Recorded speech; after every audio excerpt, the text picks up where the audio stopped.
Democratic leaders are publicly expressing support for President Biden. On Friday, former President Obama posted, quote, "Bad debate nights happen. Trust me, I know. But this election is still a choice between someone who has fought for ordinary folks his entire life and someone who only cares about himself." President Biden's... Damn, I can't believe he said Donald Trump has fought for ordinary folks his entire life. That's crazy. Thank you, Barack Obama. I didn't realize you thought that way about Donald Trump. I mean, I wouldn't use those terms. Because we know there's one guy who cares about himself. Obviously, Trump's a narcissistic piece of shit, too. But, like, there is no reason for Joe Biden to be running for re-election at this point. The only reason why he's doing it is because he's absolutely narcissistic. He's selfish. He's selfish as... Aides and allies have circulated talking points to Democrats in an all-out effort to contain the damage. Trying to calm donors at a rally on Friday in North Carolina, a defiant President Biden insisting he's prepared to fight on. I know I'm not a young man. State the obvious. I don't walk as easy as I used to. I don't speak as smoothly as I used to. I don't debate as well as I used to.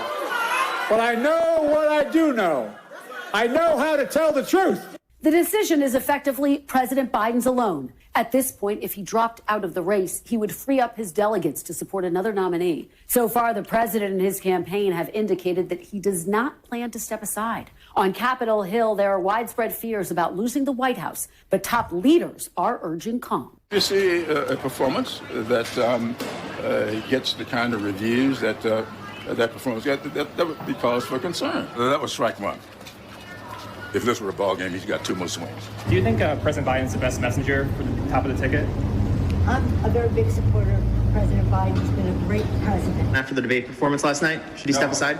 Let's go ahead and bring in ABC's Jonathan Karl, who'll be hosting ABC's This Week later this morning. Mad. John, good morning to you. Don't ask him that question. He's mad. He doesn't want him running, but he has to. He can't say it. Increased number of voters think Joe Biden shouldn't be running. Oh my God. Guys, I don't know anything about politics. Is this good? I think we can get 100% of the American voters to say that Biden doesn't have the mental health and cognitive health to serve as president. But look, there really is no way, at least that I can find, and I've been talking to a lot of people about this, there is no way to replace Joe Biden unless Joe Biden himself decides it is time to step down. The big question.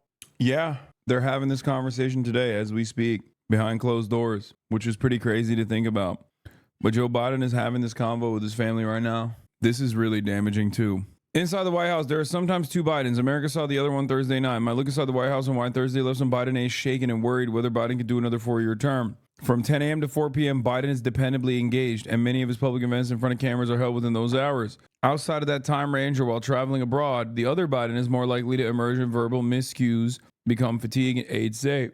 It's called sundowning, man. I don't know why they're writing articles like this. It's like he's old as fuck, and he's demented. All right, what are we talking about? And those hours of the day are going to get smaller and smaller. If you look back probably in like 2018, 2019, there probably wasn't that many hours in the day where he like was kind of fucking cooked. He's just losing the grip he had on reality. The world hates a sleepy guy for real is so fucked. Yeah, you're right. He's just a little eepy, dude. I don't understand it. Like, it's pretty funny because we talked about how like mentally unfit Donald Trump was to be president, and it's true. And it's like now we just have a literal dude whose brain is melting. Like, who do you want to have the nuclear launch codes? It's like, do you want grandpa who you don't trust behind the wheel? Or do you want the other grandpa who's like way more racist? It's great.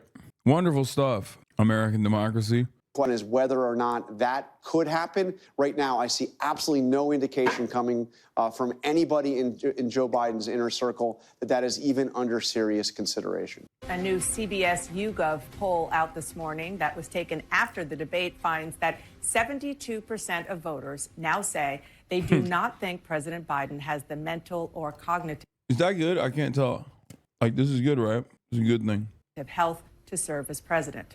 What is your reaction to that poll? 72% of voters say they don't think that the president is... By the way, old fans of the show know you can always get 20 to 30% of Americans to agree to anything, no matter how fucking insane it is. Always. You can get 20 to 30% of Americans to say, nah, Biden is mentally fit to run for president again. He's the best guy. I'm telling you, always. Is fit mentally or cognitively to be president. Well, what do they think about the other guy?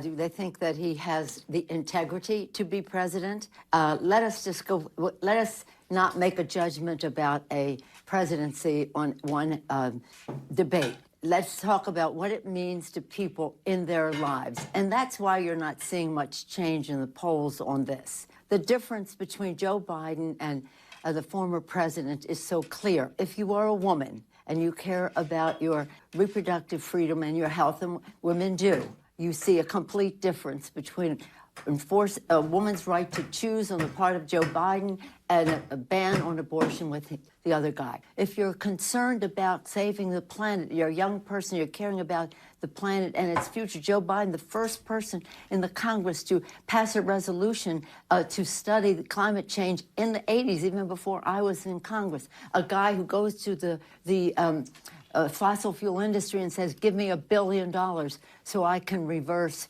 what happened in the IRA to save the planet. The list goes on and on, whether you're talking about guns and the rest. And 16 Nobel laureates said when it comes to inflation, if the other guy gets elected, inflation will soar because of his fiscal policies. Oh, shit. Okay. I guess it's fine that he's like demonstrably mentally not with it. If 16 Nobel laureates said so. You didn't even answer the question, dumbass. So it's not about performance in terms of a debate. It's about performance in a presidency. And I want you to know that the fact is that the reaction to the lies of Donald Trump is something that maybe TV isn't focusing on, but people are. And to have a debate where you have to spend half your time negating what he said because he has knows nothing about the truth. On one side of the screen, you have integrity. The other side, you have dishonesty. Yeah, and we have definitely. Yo, the question is not like whose track record is worse. Yeah, the voters voted on that in 2020. We already know. What are we doing here? What's going on? That's not the question. The question is he is not getting us across the finish line. Like he can't speak good. He can't think good. He's like me after a 18-hour flight, okay? Like, you cannot be like, oh, this guy's a great track record of integrity. You're way out of this shit, okay? He's like stumbling. His ears are leaking the remainder of his brain. What the fuck? Yeah, bro, you're right. He can't even stare good. He can't speak good. He can't think good. He can't even look good. Like, he can't physically stare good. Okay, I feel like once you can't do that, like you can't be president. I'm sorry. I don't make the rules. Except I just made that rule and I think it's a pretty good rule. Like he just does the whole time.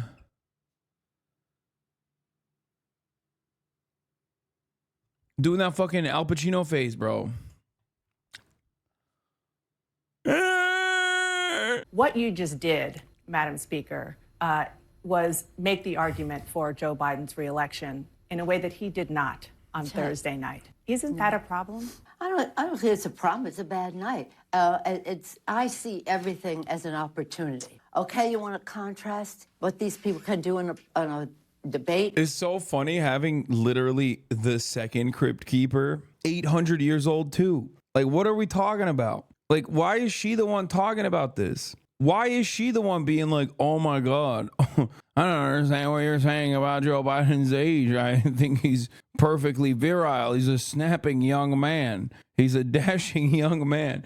I also am 800 years old. It's like, yeah, you should not also be in power. It's crazy. We got one here. We busted out another corpse. Or do you want to talk what it means to you in your life when this person becomes president? This president, look, he lied about Daniel. Yeah, they're going to roll out Jimmy Carter.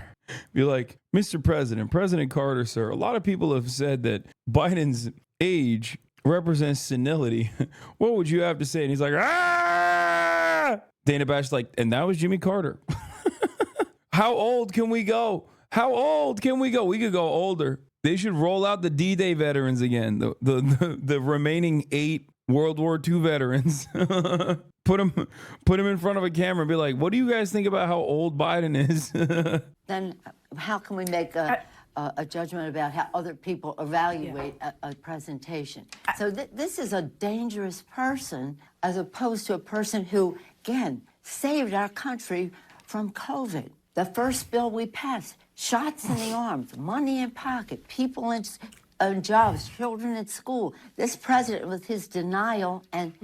Bro, she's not doing a good job demonstrating her lack of senility, okay? She literally is like, what is going on? I mean, I know what's going on. I already know. You already know. We've been saying this for a long time. But it's so funny to me that she's like,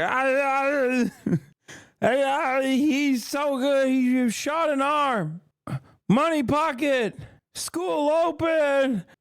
No further questions, Dana. I might fucking die up in this bitch. Holy shit. My take on this, I think, is pretty sane. If you don't trust him behind the wheel of a car, you don't trust him with the nuclear launch codes. That's it. I do not trust Nancy Pelosi, Dianne Feinstein, Joe Brandon, John Fetterman behind the wheel of a car.